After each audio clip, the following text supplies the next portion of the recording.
up, everybody? Welcome into the Next Pats podcast. I'm Phil Perry. Patriots fresh off a 25-22 win over the Texans that probably had you feeling a little bit nervous. But here on Next Pats, we're going to focus in on some young players and tell you why you might have some reason for optimism, specifically with the quarterback. We're going to talk a little bit more about Stephon Gilmore as well. And I'm really excited to bring in Darius Butler as this week's Next Pats guest. Nobody better in the media space when it comes to talking defensive backs. He studies them all, former Patriots corner, former Colts corner as well. He's going to tell us if Stephon Gilmore can still play in his mind after watching him in 2020 and what he knows about Gilmore now in terms of his age and where he's at coming back from an injury. He's also going to tell you a little bit about JC Jackson. And that's where I want to start this week's podcast, is giving you a little bit more insight into things that I have heard about both JC Jackson and Stephon Gilmore before we bring Darius Butler in. I talked to some people late last week after the Stephon Gilmore trade, NFL executives that basically indicated to me JC Jackson is set up to get paid. When it comes to numbers, buckle in, because what I was told was the Byron Jones deal, which is up over $16 million per year, or the Tre'Davious White deal, which is up over $17 million per year when you're talking average annual value. That's the ballpark for JC Jackson as it stands right now. Now, of course, there's a lot of time between now and the end of this season when JC Jackson is scheduled to hit unrestricted free agency. And this past week in Houston was not JC Jackson's best week. So if he continues to rack up weeks like that one, is he going to be paid as a top 5 corner in the NFL potentially? Probably not. But if he can continue to put up numbers when these teams are really looking at production and production on the ball, and we know JC Jackson is really, he's been next level when it comes to his interception rate, his ability to break up the football when it gets into his space, his quarterback rating against. These are some of the things that, aside from the tape, the teams are going to be looking at and saying, okay, if we have a need, that's a valuable position. Yes, we're going to have to pay, but we're willing to pay through the nose for that kind of guy. And so then that leaves the Patriots with a decision to make, because if you don't want to give him long-term money in that range, where you're talking about the mid-teens towards the high-end teens, millions of dollars per year, not at the very top of the market near Jalen Ramsey in the $20 million a year mark, but 16 and a half, do the Patriots really want to do that? Then they start to talk about potentially franchise tagging JC Jackson at a number that, based on the fact that this year's tag number at that position is about 15 million, next year's might be in the 16 range, maybe even a little bit higher than that, as we expect the cap to rise and contracts to go up. That to me would be the best solution for them, because if they just let him go, there's not a lot of options behind JC Jackson for a team that has always wanted a number 1 corner. But if you pay him, do you feel like you're getting a good return on that investment? Do you feel like he's that kind of player? Middling it might mean giving him the franchise tag, potentially drafting a corner high, and then hoping that that corner, that young piece that you add to this mix, maybe there's 2, you're hoping that by 2023, that player is ready to step in and be your number 1. Whereas JC Jackson would have to be that guy on the tag in 2022. I think the corner class is a little bit deeper potentially this year compared to last.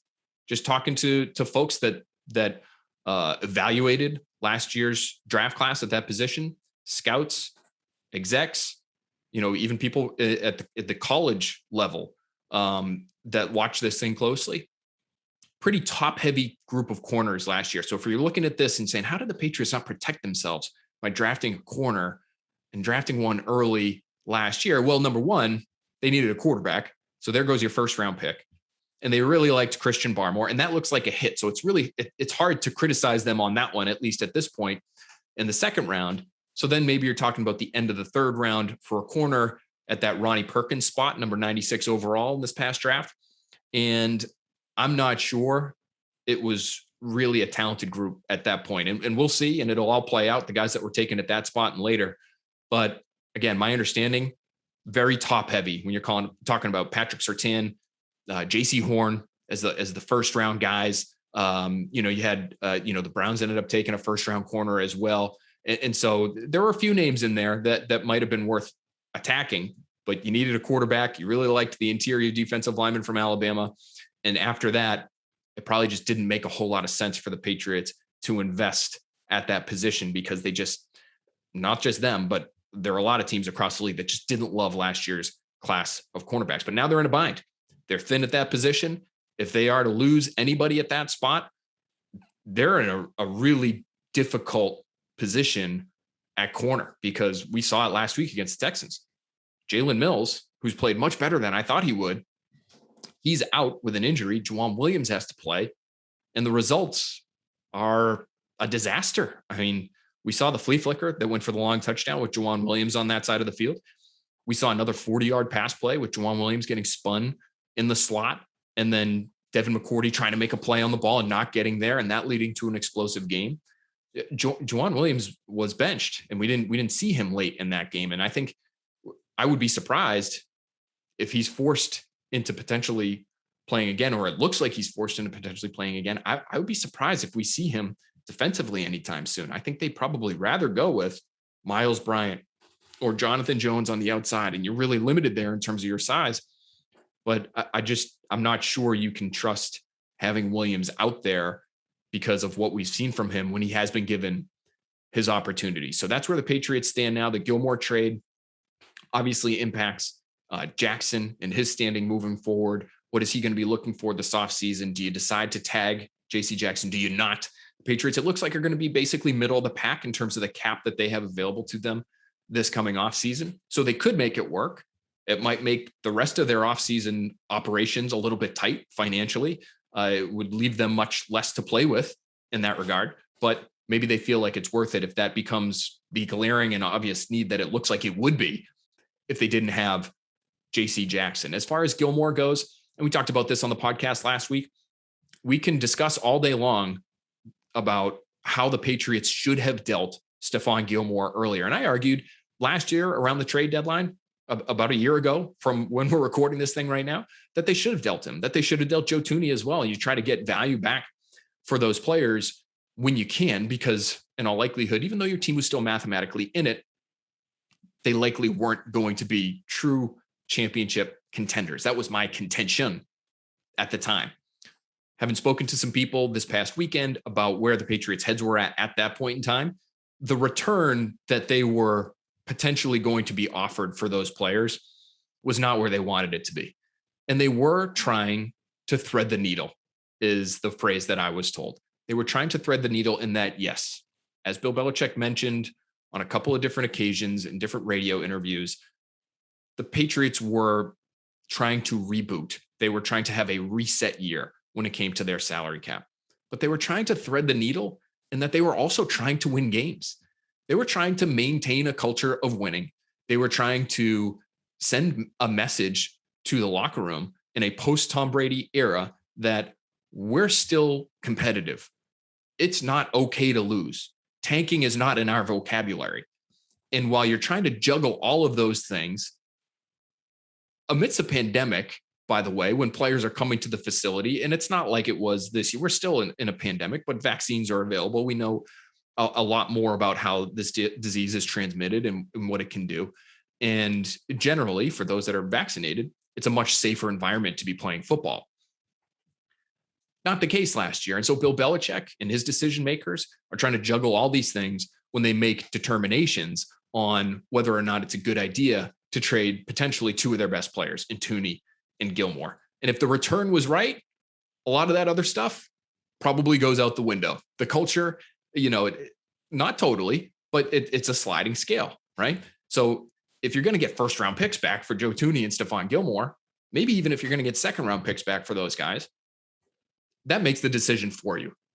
Then what's best for the football team becomes something a little bit different. And in that situation, a trade probably is what's best for the football team.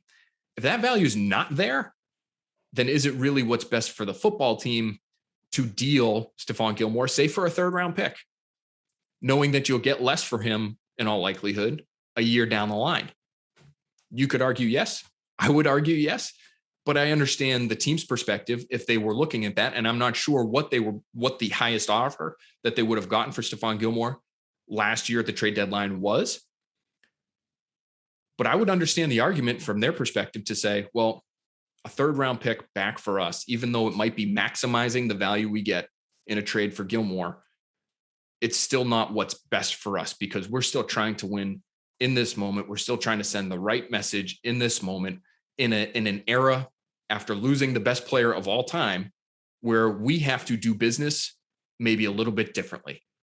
And so that's essentially how it was explained to me, was that they were trying to thread that needle. They were trying to be competitive. They were trying to win. They're trying to, not establish something the way in which the Texans are trying to establish something right now in terms of their culture. That's a bad team, but they want to have the right culture. They want to have the right work ethic. They want to have the right attitude behind the scenes. The Patriots didn't need to establish that, but they did need to try to perpetuate it. They needed to try to keep it going. And so that becomes a factor when you're talking about trading someone of Stephon Gilmore's ilk, who's obviously well-liked, but even more than that, was arguably the team's best player, was probably the team's best player, even though he didn't have his best season in 2020. And that changes the calculus when you decide, should we be trading a player? Should we not? This is not the Logan Mankins trade era. This is not the Jamie Collins trade era. This is not the Richard Seymour trade era. That move and the machinations of a potential move of Stephon Gilmore last year, much different than any of those other scenarios. The primary difference being you don't have the greatest quarterback of all time on the roster, and you might not be a competitive team if you part ways with one of your best non-quarterbacks on the roster. Much different than in previous years. All right, let's get into more of this cornerback discussion with Darius Butler right now. Again, one of the best when it comes to analyzing cornerback play, defensive back play. He has an understanding of how trades like this one impact the Patriots locker room. He was here for the Randy Moss trade, for instance. He was here for the Richard Seymour trade. And so this is a perspective that is really valuable for us, for our viewers, for our listeners. So hopefully you'll enjoy this conversation with Darius Butler.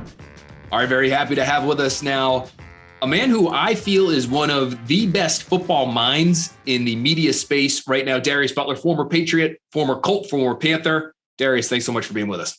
Appreciate you having me, Phil. Happy to be here.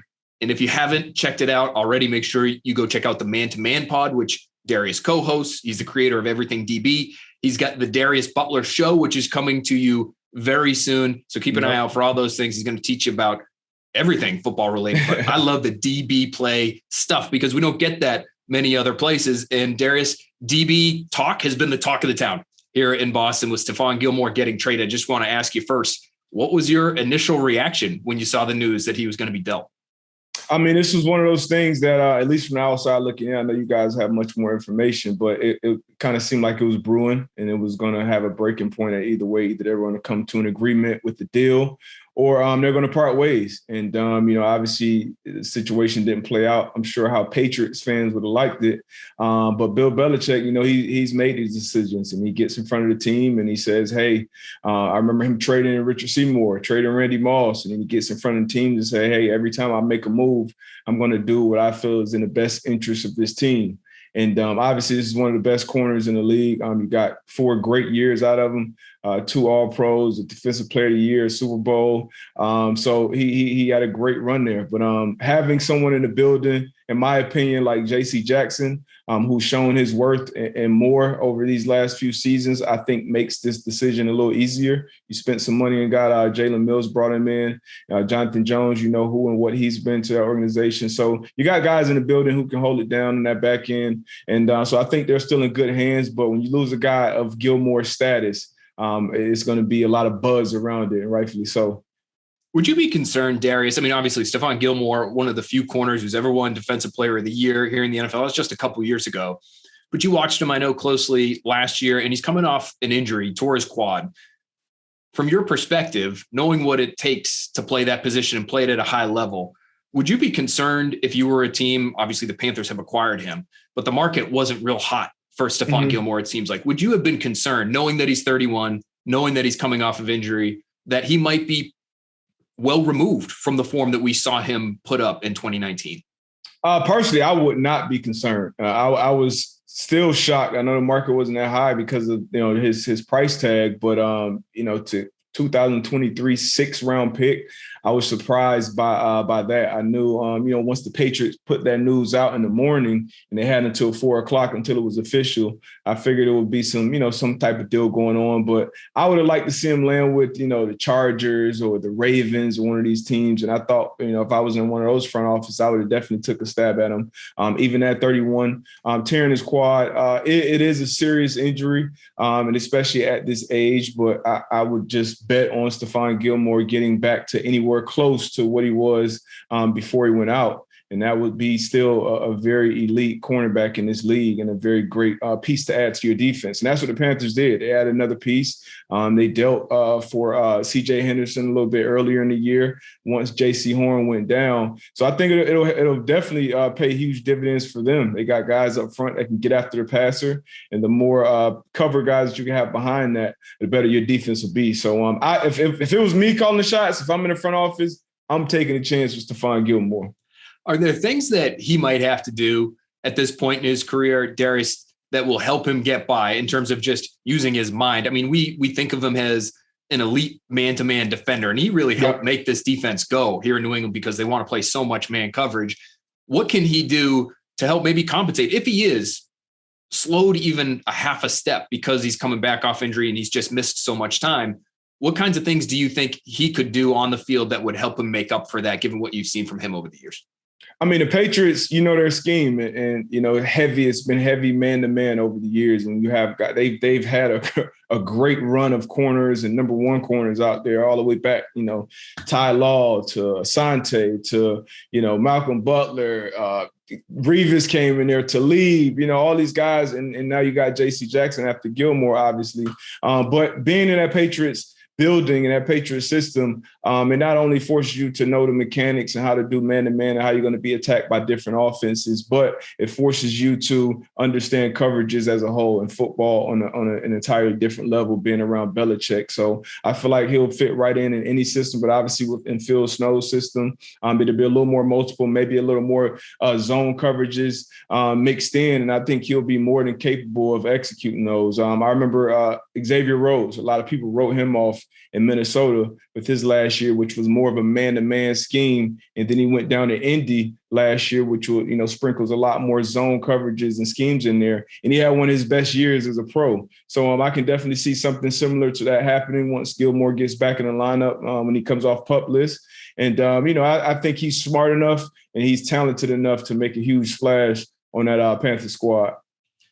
I know I'm asking you to put your general manager hat on here. You got your Dodgers hat on. I like that hat. I like that. We won't mention the Dodgers hat, but we'll give you the general manager's hat. I had a Colts helmet back there too. I swapped it out right before we went live. Yeah, you know how to play to your audience. You get the Patriot helmet back there. Not many of those floating around anymore. It feels like that's a thing of the past. But if you were the general manager here in New England, would you just have paid Stephon Gilmore what he was looking for, even knowing he was where he was at in his career, coming off of injury, some of the things that we've mentioned? You're the general manager. Do you keep Stephon Gilmore? Do you pay him what he wants?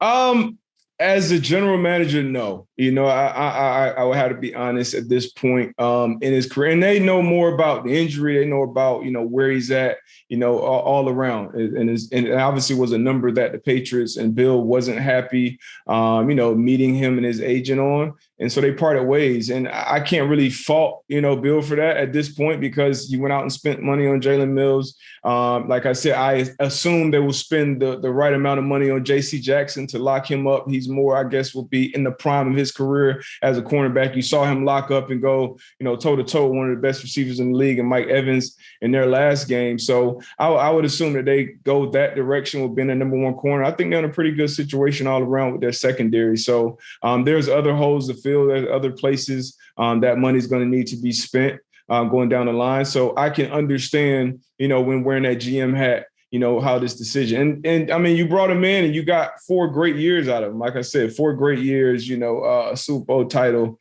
a defensive player of the year. It's not too many, free agent moves or trades that work out as well as the Stephon Gilmore did. And you obviously only got a 6th-round pick in return for him, but you do get those numbers off your book going forward. So I think overall it'll be a good move. Be looked back as a good move by Bill. And obviously, you're going to have some upset fans, maybe even some upset players in that locker room. But, that's a guy who's kind of, I think he's earned a little bit of credibility and a little bit of trust up there in Boston. You mentioned J.C. Jackson's name a couple of times now, Darius. Do you view him as a true number one guy? Because that's what Stephon Gilmore was. We know that. Can J.C. Jackson be that guy as well? I mean, J.C. Jackson, he's up there. He's up there as, like, I would say maybe right after the, top tier guys, the Jalen Ramseys and those type guys. But he's up there, and he's proved it year in and year out. He just didn't come in with, I guess, the biggest household name. But if you watch his film, if you see his ball production year in and year out, he wins matchups week in and week out. So, I mean, J.C. Jackson can easily be in that tier one type of cornerback, the Xavier Howards and the Jalen Ramseys of the world. He's right there in that caliber of player. So I don't slight him at all. And if I was still wearing that GM hat, he would be a guy that I would want to lock up. I was surprised. I think when they put a second round tender on him last year, I was shocked that a team didn't see, I guess, what I'm seeing. And my co-host as well, Antoine Bethea, he played 14 years in the NFL, and he says the same thing about him. So I guess it's something that we're seeing that the other guys aren't. But hopefully Bill does right by him and locks him up for the rest of his prime. What allows him to thrive in this scheme? Again, they're so man heavy, and he's a little bit different build than Gilmore. He's a little smaller guy, but you mentioned he's got this great ball production. The interception numbers are just through the roof. But when you study him, like some of the things that we've heard around here is that he'll take his shots. He'll gamble maybe a little bit. He's learning how to dial that back every so often. But is that something that shows up on tape when you watch him?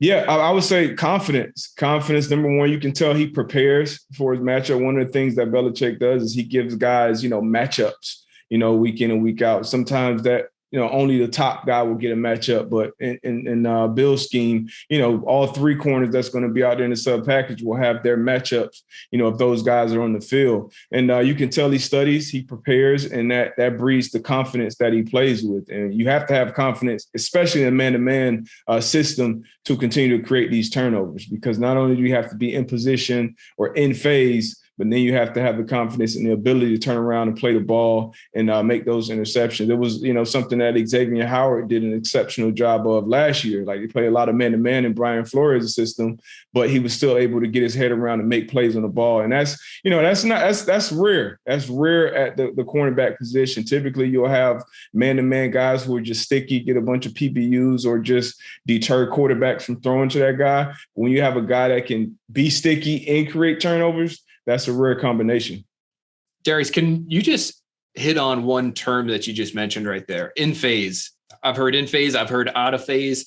Can you just describe for us quickly the difference between those two things? Because I think for our listeners and our viewers, they really would learn a lot just by understanding those two things, because there are certain ways that you play the football depending on where you end up on the field. So what does in phase mean to you?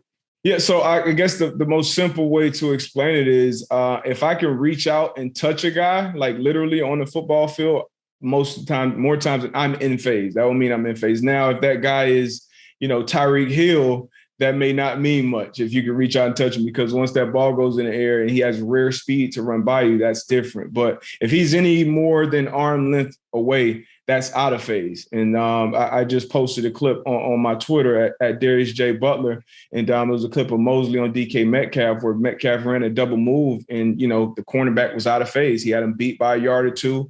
Russell makes the throw. The ball hits his hands. And when you're out of phase, you kind of don't have the luxury to play the ball anymore, because they're throwing to the receiver. They're not throwing to you. So you have to wait until that receiver shows his hands, and that's your trigger to play the hands. And you drill that, you work it, you talk about it, but it's hard to actually execute because there's some form of innate panic that happens when that ball is in the air and you can't see it and that guy's in front of you. And then when you're in phase, that's when you should turn into the receiver. And you see J.C. Jackson do that a lot. You see Xavier Howard do that. And that's when you're in phase. I'm stride for stride with the guy. I can reach out and touch him, and I can turn around and play that ball. So that's man-to-man, typical cover one type coverage. And then when you go into two-man, in phase and out of phase are a little different things, because you kind of want to be you want to give a little separation so you can be underneath, because you have that deep safety help. You still want to turn around and play that ball. So I know I said a lot there, but hopefully, people can picture it and, make it a little easier to understand and digest. No, that information is so valuable. And so now when people are watching at home and they're watching a corner running down the sideline, chasing his assignment in man coverage, and they say, well, why didn't he turn his head around? Why didn't he try to play the football? It's like, well, now you know, because he was out of phase and he was just making sure that he was playing through the ball or playing through the receiver's hands to try to make a play, as opposed to maybe getting lost if he goes looking for it. Because if you try to if you turn around and look for the ball and that receiver is, 2 yards ahead of you, I mean, that's turn around looking for the ball and it slows you down, right? If you ran a sprint, you never see 100-meter sprinters, sprint like that. They run this the fastest you can run. So receivers, they have to obviously look for it. And when you're in position, that gives you the luxury to be able to look for that ball. But if you're not in position, you have to play the hands. And Randy Moss, if you go back and watch Randy Moss's, like, his career highlights, one of the things that he did better than almost anyone was he never showed his hands. He was super late with his hands. That's why you see a lot of his deep balls, a lot of his big time catches. He caught them with his body because he would just be running, and 9 times out of 10, the DB was out of phase, and he would just be running knowing that they were playing his hands, and he would just go and get it at the last second. And it's something that practicing against him, I didn't realize how much he separated himself from other receivers by just doing something that small. But it makes all the difference in the world on that football field. That's great stuff. And again, that's the kind of stuff you get at Everything DB. I'm sure you'll be talking about it on the Darius Butler show. Darius, last thing I wanted to ask you is just that locker room impact of a trade like this. You mentioned you were in New England when Richard Seymour got dealt. You were here when Randy Moss got dealt. Both of those moves really sent shockwaves through the region. Logan Mankins holdout. Logan Mankins as well, right? Earlier in his career when he decided that he wanted to get a new deal. So when players get traded, though, the way Gilmore got traded on Wednesday, how does that impact the rest of the room? Like I said, it depends on who's making that call and what type of credibility he has in that locker room, in that room. And obviously, Bill, he has all the credibility in the world. And then when you have guys in the locker room like, Devin McCourty, Hightower, Matt Slater, who've been around forever and can kind of, relax, we'll be all right. These are still our core. We're good with or without, it's about the team. It's about doing your job. It's next man up and those things like that. And I think they'll be all right. If you're in a different locker room or a different organization where it's not as much structure, not as much credibility with that guy calling the shots up top, and then that's when you can get a little dissension in the locker room where people were getting their little silos and have little side conversations about what's going on. But Belichick, as long as I've been around the league and the time that I spent there, he does a great job of, steering that ship and keeping that one message, the same message. And guys know, hey, you just got to do your job. And when it's your job, this is another opportunity for somebody else. This is an opportunity for J.C. Jackson to be that guy, that lead dog week in and week out. It's an opportunity for Jalen Mills to, continue to do what he's doing and play at a high level. And then Jonathan Jones as well. So everybody's in that building to capitalize on opportunities. So this creates more for those individuals. A lot of credibility with those rings. If you're Bill Belichick, you can pull off a move or two that'll make people sort of stop in their tracks. It'll open their eyes and their eyebrows. A move or 10. It's a long list. It's a long list. We were going through them yesterday after they made this trade. It's like, okay, there was Garoppolo, there was Collins, there was Moss, there was Seymour, Lawyer Malloy. I mean, you could Brady, go all up and down the list. I mean, Brady's right there, obviously at the top of the list as well. Darius Butler, thanks so much for being with us, my friend. I think our listeners, our viewers learned a lot about football, about Stephon Gilmore, what he brings to the table for the Carolina Panthers now, and what J.C. Jackson could do here in New England. So great for you to be on with us here because we get to learn a lot from somebody like you. Thanks so much. I appreciate you for having me. Awesome stuff there from Darius. Really appreciate him being on with us. Feel like I learn a lot every time I hear him talk football and I hear him talk defensive back play. One of the best around. If you're not following him already, make sure you do so. Quick word on Mac Jones, because we mentioned it off the top. I think there's some optimism there in the way he played against the Texans, even though I counted at least 4 instances when he could have been picked off. He was intercepted once. He threw one when he rolled out and extended the play and had a scramble drill situation, was almost picked off on the Texans sideline. He was almost picked off by Zach Cunningham, dropping from the second level into coverage. It looked like almost Mac Jones didn't see him. And Cunningham almost made a leaping grab in that instance, and he could have been intercepted late in the game, 3rd and 18, we know he takes a shot to the chin from Malik Collins that extends that drive. That's a game-changing penalty on the part of the Texans, but that was a heave and a prayer, and it was a desperate situation, but that could have been intercepted as well.